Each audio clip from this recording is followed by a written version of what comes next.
Good morning, everybody. Welcome to another weekly roundup of housing market news in the UK from me, Charlie Lambden. This is Moving Home with Charlie, and this is 5 Fact Friday. Thank you to all of you who have added yourselves to the mailing list of the weekly newsletter. Hope you enjoyed this morning's thought for the week. And if you haven't and you want to, in the links below, you'll find links to all that stuff where you can join that mailing list. Now, Rightmove says house prices have gone down in the last year. And the ONS this week said house prices have gone up in the last year. Both can't be true, or can they? Who's right? Or are they both wrong? We'll get into that. But I want to start with the summary of where I think we are with the housing market, which is that, as one of the facts in today's show will point out, transaction times are getting longer and longer and slower and slower. And this is making it harder for everyone involved in moving house, buyers, sellers, and agents alike. And all of the news currently coming out that affects the housing market looks to be making that even harder. So ignoring what prices may or may not be doing, this is something everyone needs to understand. And the only thing that you can do to mitigate these unreasonably long transaction times and high fall-through rates is to be better prepared, especially if you are a seller. And that's assuming you're a seller who prices realistically enough to actually get a sale agreed on your house. But for the rest of the sellers who are wondering where all the buyers are there. The market price for many homes has changed and moved, and it's caught a lot of sellers by surprise. As we heard on You and Yours this week, talking to downsizers on Radio 4, people just blissfully unaware of what has happened to prices, especially of detached houses. Right, let me quickly recap the 5 facts for this week as headlines. So, number 1, Rightmove downgraded its house price forecast for 2026. In other words, the 2026 is going to be, house prices are going to fall further than it initially thought. I did a whole video on that back on Monday, and if you got the newsletter, there's a link to that video in the newsletter. We got into the house price, the Rightmove house price index. That's fact number 1, Rightmove downgrading its house price forecast for the year, which is an unusual thing, and that's why it's worth mentioning. Fact number 2, inflation has started to increase again, and that makes things harder, not easier for the housing market in the months ahead. It's bad news for sellers because it makes it harder for buyers to get mortgages, and it eats into buyers' affordability and therefore their budget for buying homes. So it's yet more downward pressure likely to come on mortgages and therefore prices. Fact number 3, the ONS continues its willful misrepresentation of house price growth, citing 2% national average growth when in fact it's nearer 1.2% according to its own numbers. As a national average is a pointless figure anyway, but it's heavily relied upon by overvaluing agents to counter any talk of falling house prices, and should therefore be debunked and discredited. What I mean by that is, when buyers especially talk to agents and say, look, I've been doing my research and I can see that house prices are falling, they go, no. The ONS just said house prices are up this week. They just said it this week. That's it. Government, ONS, house prices up. Can't argue with that. So you're wrong. That's the kind of underlying tone that is taken by bad agents or some agents who are trying to talk buyers out of the belief that house prices are falling. So when an agent cites the ONS, you'll be able to cite this video and evidence about it. That's fact number 3. Fact number 4, time to sell a home has risen from 5.5 months in 2019 to 7 months this year on average, right? I mean, as if it wasn't bad enough already. And finding a buyer has stayed roughly the same for people who are selling, but waiting for exchange has gone up from 3 months to 4.5 months on average. This suggests more problems with conveyancing than estate agency. And this is a theme I'm coming across more and more often. We'll get into that as well. And number 5, Zoopla reports half of all homes taking longer to sell than a year ago. And they're actually talking about specifically about the time taken to find a buyer. All right. So the previous story about time to sell a home has risen from 5 to 7 months, but finding a buyer stays the same. That's true when it's compared last year with 2019, but Zoopla is more up to date, is saying that it's actually now taking longer to find a buyer. As ever, it's like a tennis match, isn't it? Who's right? What are they saying? That conflicts. It's just bewildering, isn't it? Who do we have here with us today? Good morning, everybody. Someone's asking me for advice on home insurance without any more information than that. Charlie, advice on home insurance, please. That's an incredibly vague question, and I'm not an insurance expert. So, yeah, your questions need to be a bit more precise than that. Morning, Sarge. Hallett Innuendo, Trevor Cooper, Carafos. Morning, Caro. Scott Jones, Innuendo XP. Andrew Dennis, Sharon Smith, Luke Rogerson, Catherine Moore. Good morning, everyone. The Dove Standard, Ramble and Root. Michelle. Okay, a couple of questions coming in. Bon dia, Rick Heath. Good morning. Right. Okay. So I've done the 5-fact recap quickly. I'm also going to start. So this is the live stream. This is the weekly live show. Why am I not in the right place on the screen? There we go. Is that better? That gone the right way or the wrong way? You might have seen a video come out on YouTube this week, which was last week's 5-Fact Friday, edited slightly. So this is the live show, and this is my favorite part because I've got you watching live. There are hundreds of you watching live across all the different platforms, and I get questions. Nearly all the questions always come from YouTube.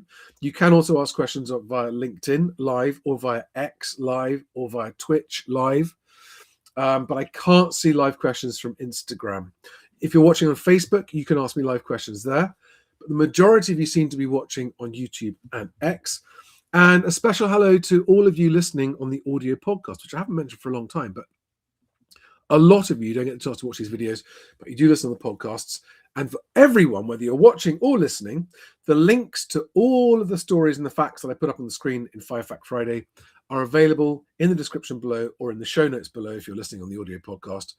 So if any of the stories particularly catch your interest, you can go and click on the story and get into it deeper yourself. Right. Questions. I will get to the questions after I've gone through the 5 facts in a bit more detail. And again, the purpose of this show every week is to try to help buyers and sellers be more informed, as much so that you know what to ignore as know what to listen to. Because the biggest challenge for home movers is navigating the immense amounts of absolute guff that is pumped out daily about house prices, about housing market, about interest rates, about mortgages, about war, about politics, about... I mean, it is utterly remorseless in its... And so by watching this channel, you basically don't need to pay attention to any of that. I will whittle it down to the things that are important to you if you're moving. I will definitely highlight the things to be avoided, and I'll highlight the things that are worth looking at. Right. So Rightmove has said that our average asking prices are now 1% below this time last year. There it is on the headline of their PDF report. Again, it's a national average, so it's cobblers in any case. It will be higher in some areas and lower in other areas, etc. And it's different for different property types as well. But it's just still worth noting because it's an unusual thing. Rightmove's house price index is almost always saying up, up, uppity up. It never does anything but go up. And you might get monthly drops, like the big drop in August asking prices. But yearly drops, we haven't really seen those on Rightmove for quite a long time. So they're saying it's 1% down. But this is what the ONS said this week. Average UK house prices in June, okay, there's a bit of a lag because they're talking about June, were 2% increased in the last 12 months. Right? So Rightmove is saying 1% down. ONS is saying 2% up. No wonder it's confusing. Okay, now, the obvious thing to point out is that Rightmove is an index not of house prices, but of asking prices. Has no connection with actual sold prices, whereas the ONS allegedly, it claims to be based on land registry completion prices. Now, you all need to understand something about this, right? The ONS, when it says average, it doesn't mean average. It is abusing the word average to actually talk about a very complicated, bizarre algorithm, effectively, that it applies to a very small sample of land registry sold prices, because this soon after the end of June, they don't have enough to go on except for about 8% of the total, which means that it's always hopelessly inaccurate. And you think, oh, fair enough. Okay, they're giving us an early heads up on what house prices might be. And they've said it's an estimate. We can't hold them to it. But it's the ONS, it's the government. They've got no reason to exaggerate, have they?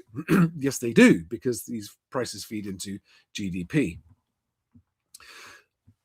The floor, and I have thanks very much to Mark Tabrett on X.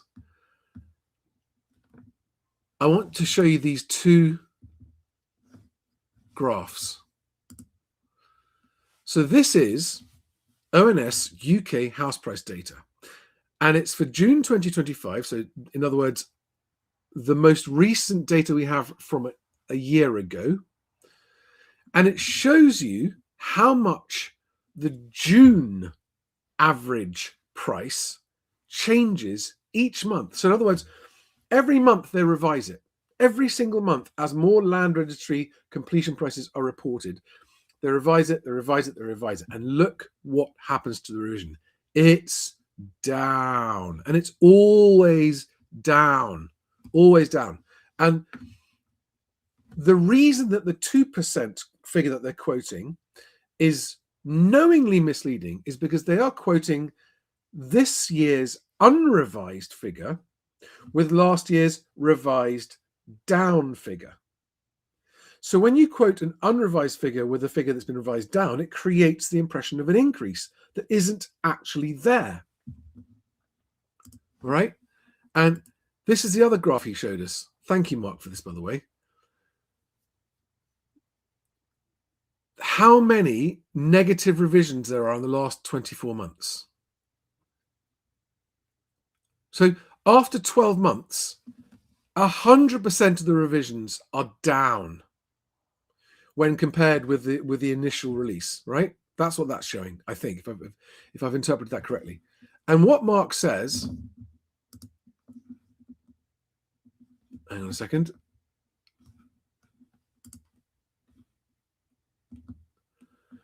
The 2% growth figure quoted by the ONS is based on the June figure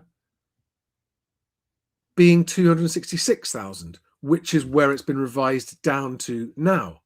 But this time last year, the same month was quoted as 269,000.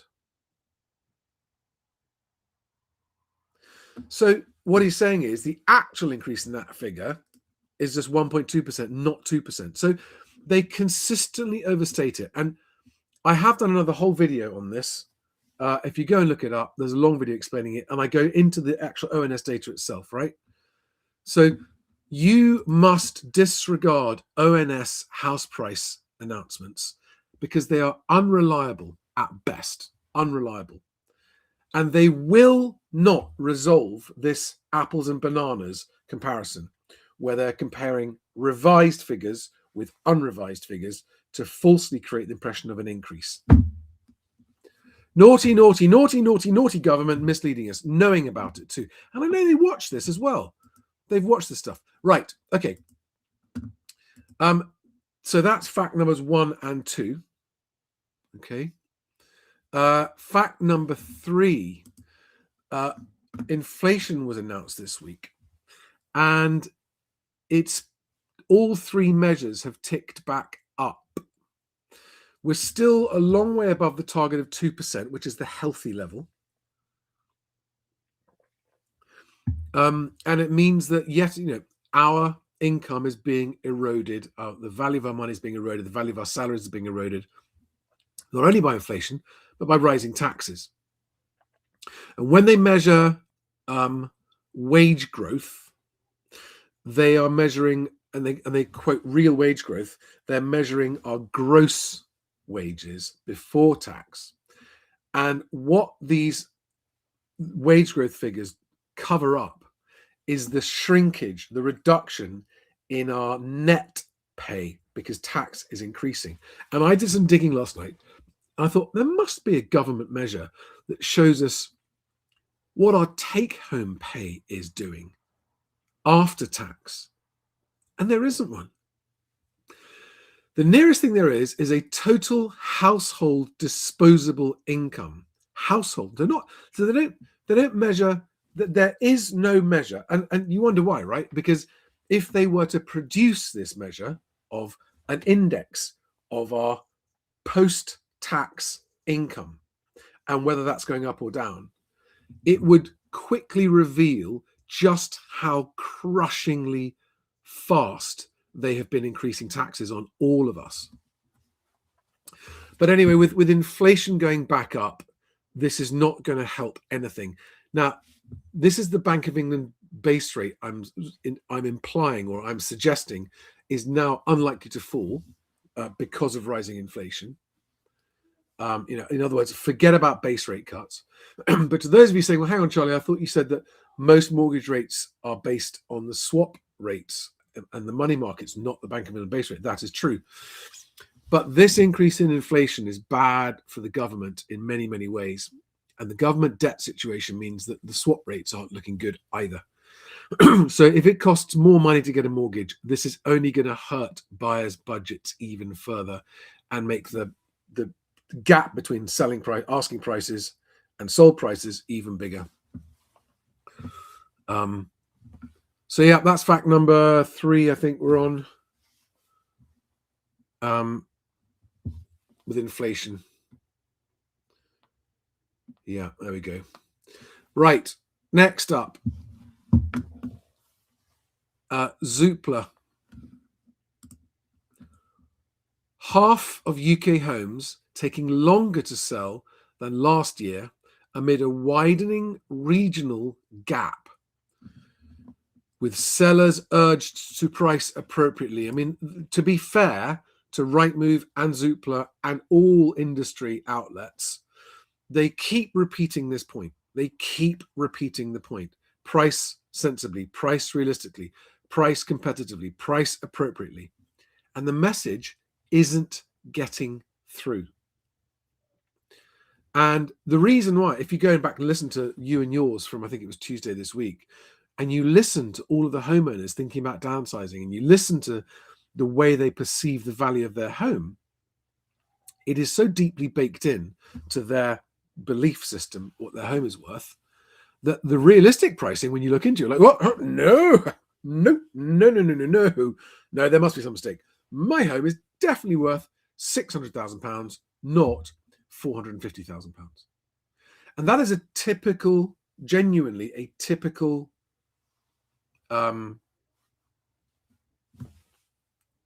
situation.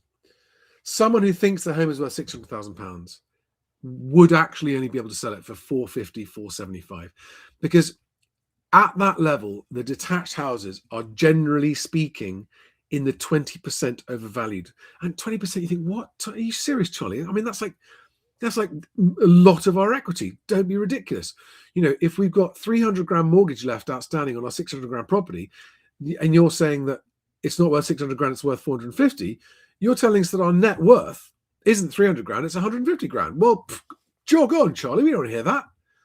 And I get it. But when you step back from the pain, the emotional blow of hearing that your house that 3 years ago maybe was worth that much has now fallen that much. Step back from it and just look at it objectively. If selling becomes a requirement, the longer you remain in denial, the bigger your loss is going to be. That is why you have to come to terms with the golden truth, which is the only thing that determines the value of your home is the market, nothing else. Not what you think, not what an agent thinks, not what an online valuation tool says. They are all to be completely ignored.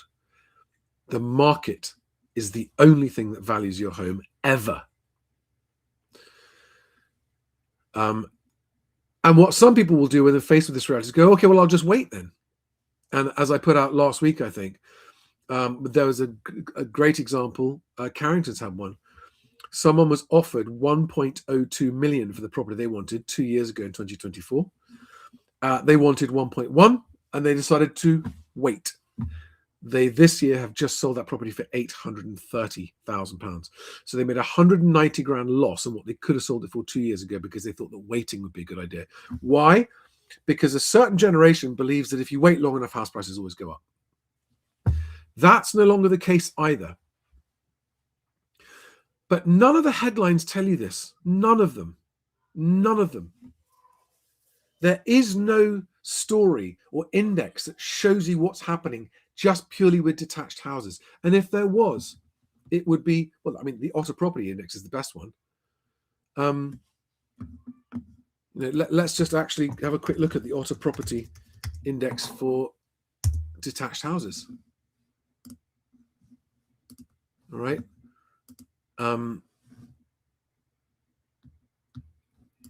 Red is down, blue is up. That's all. So we go to detached. There we are. So that's the reality of detached property price movements just in the last 12 months. So if you draw a diagonal line from Norwich down to Cornwall, almost everything there except for the Swindon postcode, detached houses are down. In the Midlands, they're kind of flat, slightly up just in the last 12 months. Go up to the north, detached houses down except for Darlington, which is for some reason stonking. And just you can see all the different markets, right? So you've got to just get away from this fact that house prices always go up. They don't. They are currently falling in much of the UK for detached houses and for flats.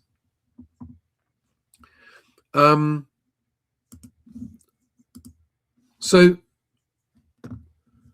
half of the 180 of the local authorities analysed are taking longer to sell this summer as higher mortgage rates add to buying costs. Yeah, so mortgages are up on this time a year ago.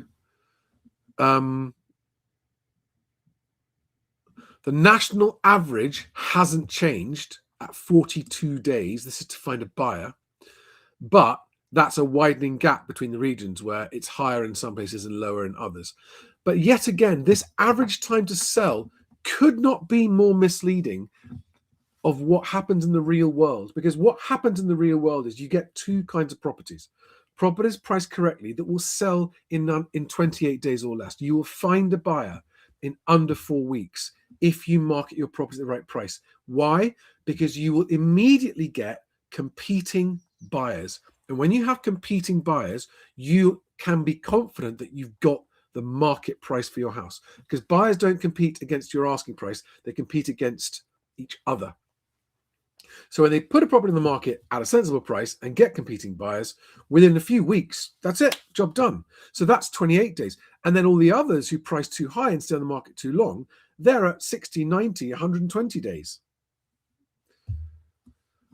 The UK's, and this is not comparing apples and apples, the fastest market is Scotland, but Scotland has a different market where sellers are required to have the legals ready before they come to the market, and buyers can't offer without a lawyer. So there are no flaky offers in Scotland, right? When you have a legal, like a formal offer made in Scotland, you must do it through your solicitor. So there's none of this, oh yeah, I'll offer this much and change my mind tomorrow. It's a much more binding offer. And that's why In Scotland, they sell faster. All they're doing, by the way, what happens in Scotland is entirely available to everyone in England. As a seller, just decide, okay, I'll get my legals ready in advance, and then you are then immediately behaving like they do in Scotland. And as a buyer, make sure you've got a conveyancer before you make your offer, and then you're behaving exactly like the buyers in Scotland. It's that easy. Don't need to go to the government. We don't need councils and committees debating it for 10 years. If you want it, just do it.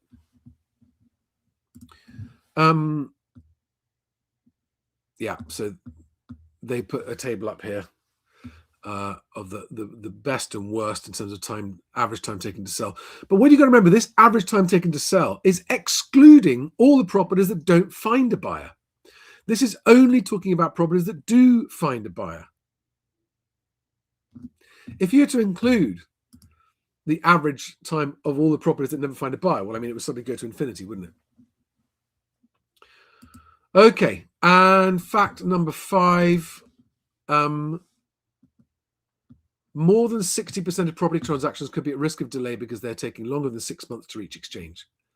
More than 60% of transactions could be at risk of delay because they take longer than 6 months to reach exchange, increasing the likelihood that your search pack will need to be refreshed. Now, this story is that kind of no one's really paid attention to it. But actually, it's massively important if you are a mover, whether you are a buyer or a seller. Now, I won't get into it in too much detail now, but I have been getting into some back and forth with conveyancers this week, especially on LinkedIn, because I've seen LinkedIn posts where conveyancers are talking to conveyancers, and they're basically patting themselves on the back, saying everything's fine except for the bad ones, but they're not our fault. And I challenged this, and it was with the chairman of a large legal group who I know, and he's actually been on this channel once a long time ago. And I said, "How can you say that?" He made a point that, oh well, if a buyer doesn't choose the right conveyancer, well, that's their fault, not ours. I was like, what? How are they supposed to know? He said, well, if they choose a cheap one, it's their own fault. That point I agree with. But it is not true that all cheap conveyancers are bad and all expensive ones are good. That's just not true. There are bad, expensive conveyancers. Now, typically speaking, unless you're a follower of my channel and take my advice about ordering your search pack yourself, you'll see the reasons why now. Typically speaking, ordering your search pack is something the conveyancers do for you. They don't need to. You can do it yourself, and they tend to make a markup as well. So that's why they like to do it. And the big question mark over it is, did they remember to do it? Because if they don't, guess what happens? Your transaction can take more than 6 months. And if they do it, do they understand? Conveyancers can't advise you on the contents of the results of your search pack. So you're in the dark if you're leaving it to your conveyancer. Whereas if you order it yourself, you receive this 35-page document, roughly speaking, containing everything you want to know about your property that the lender is going to want to see before they agree to lend money on the property. The problem is that some of the information, the lenders say, look, if that search pack is more than 6 months old, it's out of date, we need a new one. And so you end up having to pay for it again. Now, by the way, for those of you who buy search packs through me, if that happens, and it barely ever happens with my followers, you can replace it. You can get it renewed and refreshed at almost half price. Basically, it's an incredibly sweet deal. In the event that your transaction takes more than 6 months and you need to refresh your pack, you can do it with me, with my guys, for less. But the point is, you want to avoid that in the first place, and avoiding it in the first place all comes down to being better prepared up front, and also avoiding a chain if you can.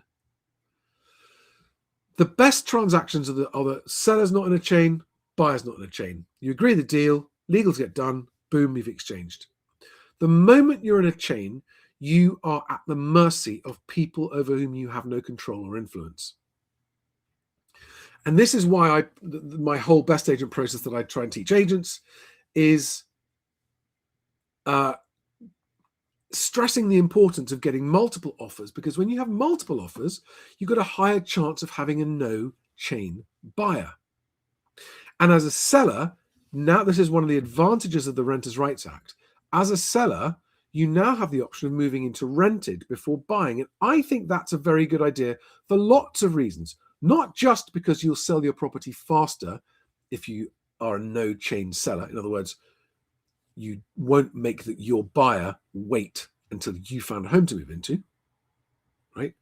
If you say, once you reach a buyer, if you say to the buyer, I'm going to move out of this house anyway, whatever happens, because you're going to move into rented, you will get more buyers, therefore a better price and a faster deal. Now, moving twice isn't available to everybody. It's too much hassle, I get that. But where it is available, it gives you multiple advantages, which is, first of all, you're not looking for your next home under pressure. It's horrible having to go and look for a home and make offers and buy a home under pressure. Got to hurry up, otherwise we might lose our buyer. That is a horrible scenario to be in, because you end up being more likely to choose a home that you then later discover actually wasn't where you wanted to live. And so the idea of moving into rented while you look for your next home, whilst there's additional hassle involved, that's true, and additional cost of the actual physical move cost being twice, like the removals cost, I mean, you will normally be financially better off because you've got a better price on the sale of your home, selling it with no chain, and you are now a chain-free buyer on your purchase, which also leads to getting better deals. So you will be significantly better off on the sale and the purchase prices, which will normally more than cover the cost of your double move. But more importantly, if you rent in the area that you now are looking to buy, you will get to know that area very fast, much better. You'll be a better informed buyer, not just about the local market, but about the area, if it's an area you're not that familiar with. And you can, all the agents will know you've just sold, so you've got your funds ready to move. You're in rented, which means you can be out in 2 months. You are a very attractive buyer if you do that. And it reduces the chance of this happening and your deal falling through. But the point of this fact, right, is to just highlight the fact that as transaction times get longer and longer, because the market's grinding and slowing down for all the reasons we've gone through, it increases the chances of this happening and adding even more time. Because if you've got to do a new search, it can add weeks or months. And again, that can lead to deals falling through. So there we are, guys. That's the 5 facts. How long did that take me? Just over half an hour. Right, now, questions. What do we have? I have already pinned 4 questions from the start. Deck J3, it's a question from you I will answer. Zara, thank you, quite right. Yes, Zara's comment on LinkedIn about conveyances. I will get to that.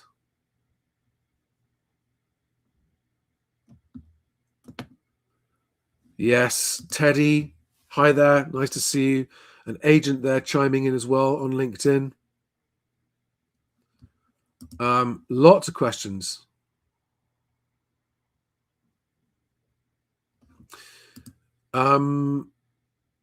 Zara, I disagree on that point about don't order searches. I'll come on to that as to why.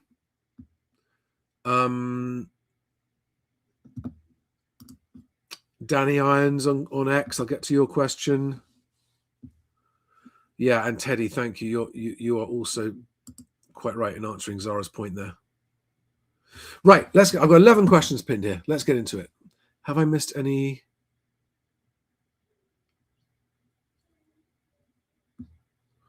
Yes, Heidi, 355. Hallett, if you're making your offers based on a percentage of asking, that's your mistake. I'll come back to you. I'll to that point.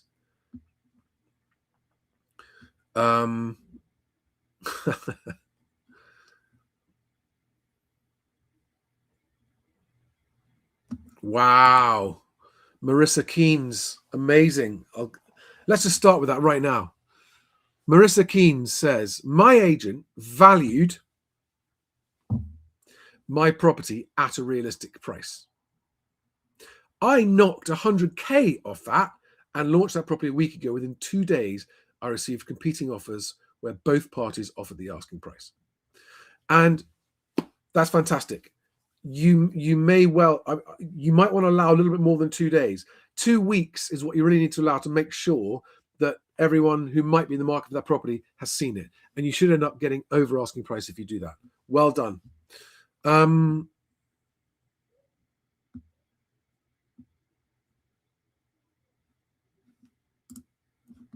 Okay, right. I'm just checking if I haven't missed any questions.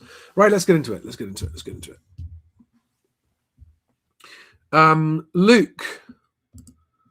Luke Rogerson on YouTube says, set to complete next week, but haven't had confirmation of seller's exchange contract. So I release my deposit to solicitor or wait for confirmation. Set to complete next week, but haven't had confirmation of seller's exchange contract. So I release my... Luke, I'm afraid that is a question for your conveyancer. That's a question for your conveyancer. I'm not going to get into that one. That's very tricky ground, and I need a lot more information. So anyone with questions like that, always talk to your conveyancer. Ramble and Root says, how long before the ONS have to say property prices are down, presuming the time lag is a reason for not reporting accurately? Well, they do. They just don't publish it. And actually, if you in the ONS's publication, there was the Daily Mail of all papers picked this up. Hang on a second, let me find it. It was on the front cover, I think, of the paper. Yep, here it is. The London house price slump. Let me just get this up on screen for you. So this is good when you do get some papers who dig into this, right? High-end homes in the capital down by as much as 25% in a year, but it's boom time in the north. But yeah, you see this 12 months to June. Look at what the ONS is saying. Northwest. I've got to talk to Ed Magnus. He wrote this. I know him. We've spoken. This is not helping because it's suggesting that house prices are going up everywhere except for London. And that's not true because of exactly what I explained at the beginning of this live stream. But yeah, London house prices are seeing it worse than others, but that's oversimplifying it. Until the ONS changes its methodology, this problem won't go away. They should just be ignored. Right, next question. House prices on standstill for months, yet some have had one reduction, but none after not selling. My offer on a house rejected. Sorry, Naida, that's not a question. I pinned it because you said it's a question, but I don't know what your question is. Here's a question. Rick Heath. What do you know or think about the new government regulations coming in?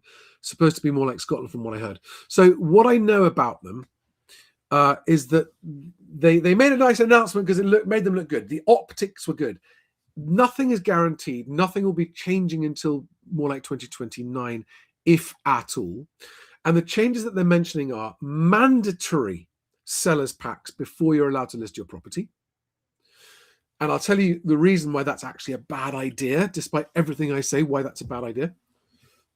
You know, it sounds like a good idea, doesn't it? And if you are not experts in how the market functions, you're sitting around a committee table in the Houses of House of Commons or in government somewhere, you can all look at each other and nod and go, oh, Scotland does it. Yeah, it'd be great, fantastic. No, England it operates differently, and I'll explain why that's a bad idea in a second.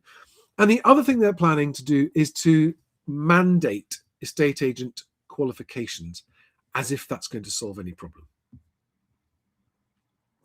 Now, the reason that neither of those two things are going to solve the housing market's biggest problems is because the housing market's biggest problems stem from overvaluation / overpricing. Right? It doesn't matter if you've got a seller's pack done. If it's too expensive, no one's going to buy it anyway. Long sole agency contracts, which keep sellers trapped with the wrong agent for a long time, unable to sell their home and clogging up and slowing up the market. Nothing in the government's regulations covers that. And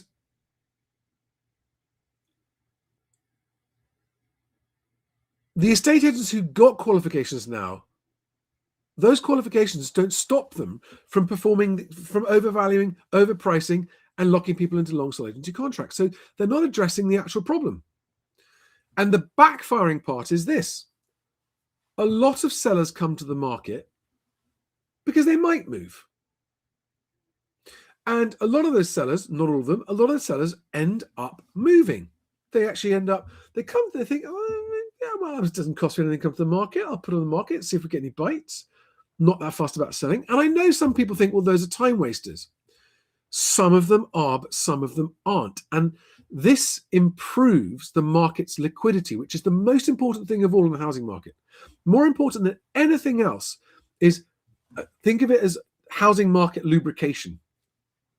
Right? The more choice there is, the more transactions happen. And the more transactions happen, the easier it is for other transactions to happen. And it's a perpetuating, it's a virtuous cycle. And so if you make it mandatory for sellers to have to shell out money on a legal pack before coming to the market, you will put a lot of discretionary sellers off. So you will reduce the options on the market. My point is, it's better to have too much on the market, including some that's so stupidly priced is never going to sell, than to have too little on the market, even if it's all got sales packs on it. And the point is, even when you have less property in the market, but they've all got sales packs included, again, the sale pack being ready doesn't solve the price problem. And the reason why England will never be the same as Scotland in that respect is because in Scotland, the estate agent is the solicitor most of the time. This weird difference where it's just been different there forever. The agents and the solicitors are the same. And in England, agents and solicitors are very definitely two completely different animals with different business models, different incentives, and it couldn't work here because of how we're set up. It's not something that can happen.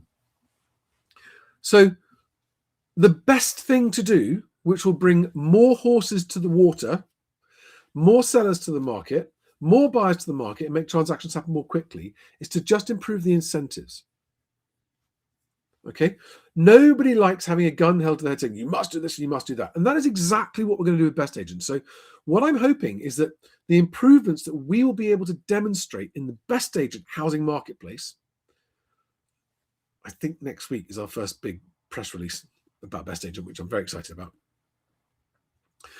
If we can start to demonstrate consistently shorter transaction times, simply with a revised approach to the incentives for everyone involved, buyers, sellers, agents, conveyancers, and we can prove that the number of fall-throughs halves and the deal time halves consistently, well, then we've proved that we don't need any government intervention and that that's all you have to do to improve the market function.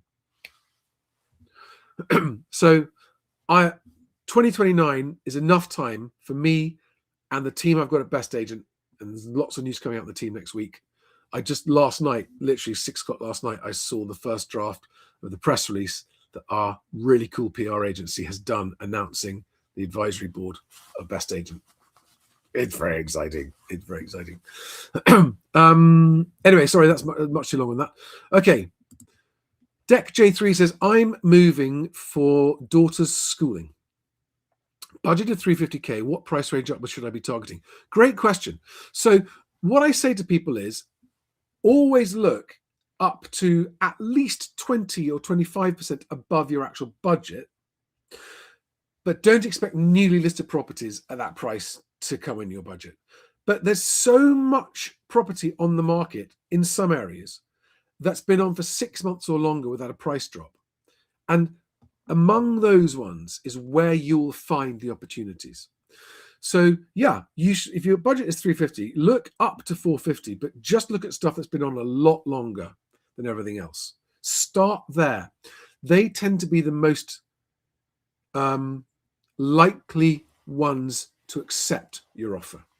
And it's hard work, but it's like you get out what you put in. If you're willing to put in the extra effort and go and view those properties, and yes, push through the agents going, well, hang on, if you've got a budget 350, I'm not going to show you a 450 property.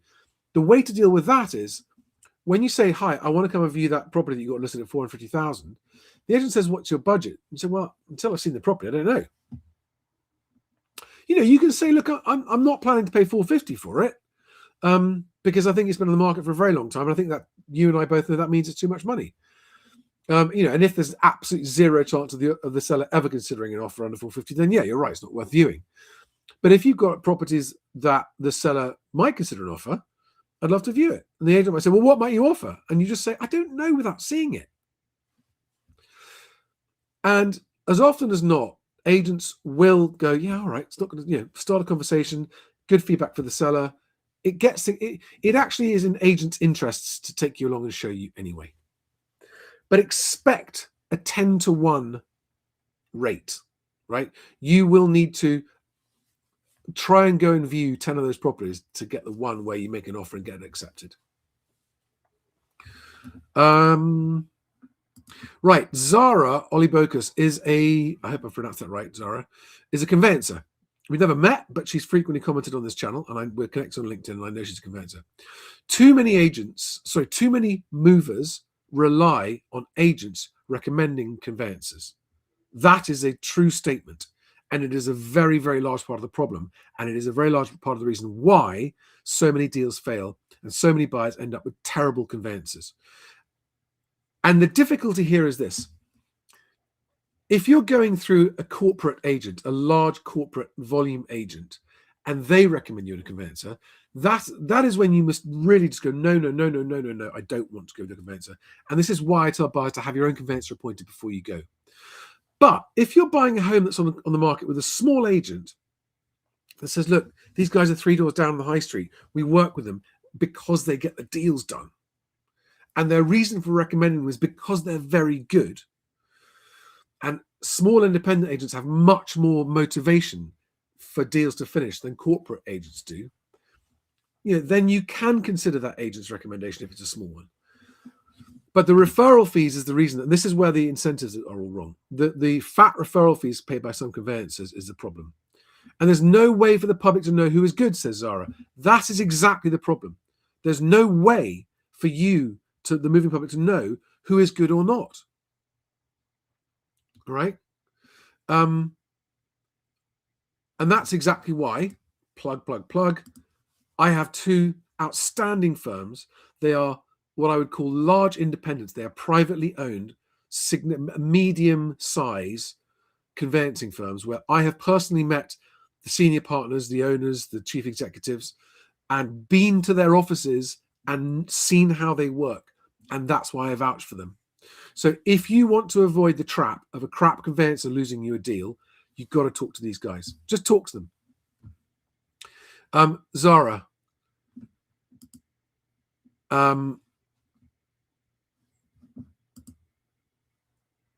You go on to say, do not order searches at the outset.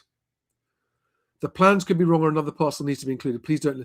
So that is where I disagree, Zara, because the only benefit of not ordering searches at the outset is the saving on the cost of the search pack that you then don't need if the deal falls through. And that is where I think all conveyancers get this wrong. You're missing the larger opportunity cost here. Now, what I would agree with is if the seller hasn't instructed conveyancers and if there isn't a memorandum of sale available, then that might be too early to order searches because maybe the seller isn't even, you get those time-wasting sellers that actually decide they're not even going to go ahead. But the moment the memorandum of sale is issued is when a buyer should order the searches. In fact, sellers should have had a search pack available right at the start if they're doing it properly. But Zara is completely wrong, in my opinion, because there's no harm in ordering searches at the outset, right? So yes, if there are massive delays, you might need to refresh that search pack later on.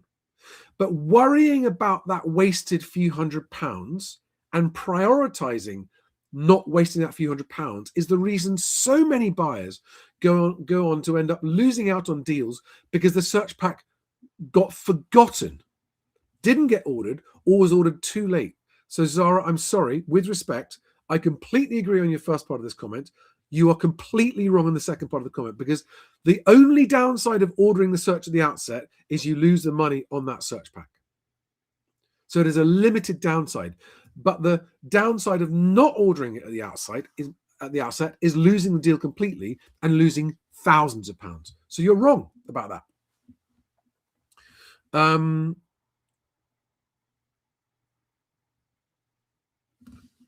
Teddy answers that point perfectly. Zara, that is so uncommon that your argument isn't valid about not ordering searches. If 300 quid for searches is too much of a risk, then you really shouldn't be buying a property. Teddy, 100% right. 100% right.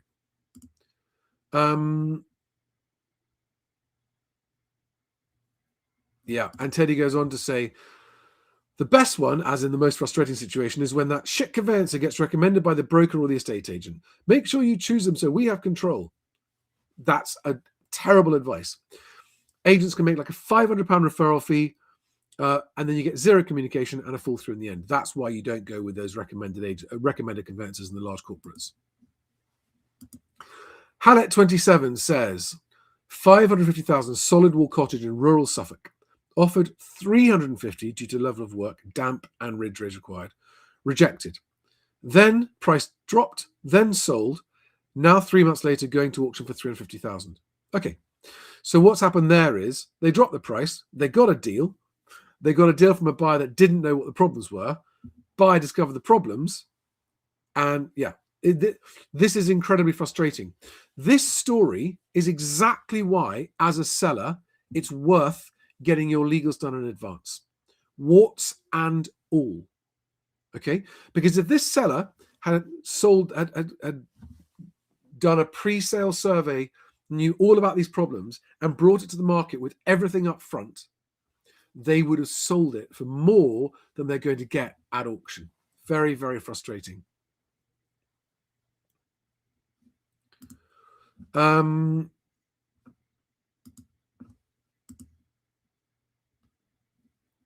And Hallett also goes on with another question saying, we've been offering 8% under asking and being rejected every time, despite there being good reasons not worth full asking. Guys, no one ever cares about the reasons. They never care about the reasons. You just make your maximum offer, but don't consistently pick a percentage under asking price. Pick the precise price that each property is worth to you for your maximum comfortable first and final offer.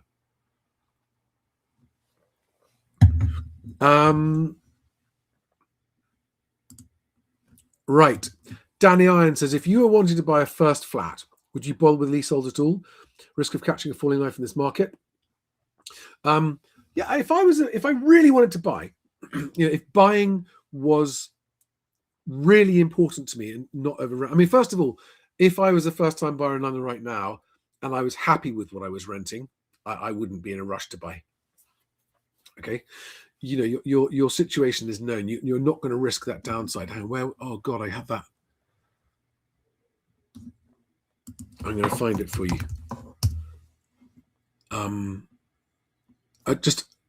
This can't be reminded often enough. Where is it? Here it is. Here we are, guys. And this is a direct answer to this question as well.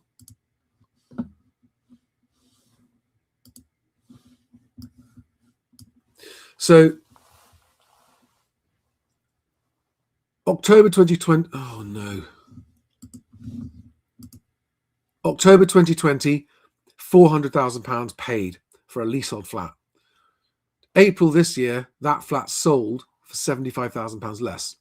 So that buyer has lost 75 grand in 6 years on that. Now, if you want to buy, If buying is really important for reasons that, and there are times when that is the case. You just don't want to be renting. You want to own the property you're living in. The leaseholds that are worth considering, in my opinion, are the converted period buildings where you also get a share of the freehold as well as the leasehold that you're buying, because that gives you some element of control over your maintenance costs, your service costs. I wouldn't be considering leasehold flats that have got cladding. I wouldn't be considering large blocks with managing agents where the service charge isn't controlled and the residents have no control over the managing agents taking a fat cut on all the maintenance service charges. But I would certainly be looking at small, I actually know some of these places. What's that route? Brondesbury Avenue in Maida Vale, around that kind of area. Queen's Park. Is it Queen's Park? These really, really nice houses that have been converted into flats, just like 2 flats. And so each flat is a leasehold, but they both own a share of the freehold. It just works. So for those kind of flats, yes, but for the big purpose-built blocks, no. That's my own personal preference. Heidi says, question: Ricks valued in January 2026 at 500,000, listed at 525 in March, lowered in April to 500, lowered in May to 475. Accepted offer at 460, now back on at 475. What next? Okay, so I'm assuming that, Heidi, you're a buyer. There's a nice lesson to be had for here. Like, even a paid for valuation where you get a chartered surveyor around and pay them for a red book valuation. And perhaps it was worth £500,000 in January, and perhaps if they'd listed it in January at £500,000, they would have got £500,000. But the market has been coming down. I'm assuming this is a flat. I don't know. I don't know what kind of property this is or where it is. Be good to know, Heidi, if you're still watching. But look at that, chasing the market down. And they're now back on the market. So they listed it in March. So we're now more than 6 months later. No, 6 months later. And they're now back on the market at £50,000 lower. This is why it's not worth putting on too high a price. If you have a Ricks valuation at 500,000, I would have put it on at 475,000 back then. And you'd have had them swarming, buyers falling over themselves, and you'd have been done. Money out, money in the bank, sold, moved on with your life. But no matter how many times I say this, even sellers who watch this channel will not take this advice. Some of them. Some of you do. And I know, because you tell me it's fantastic.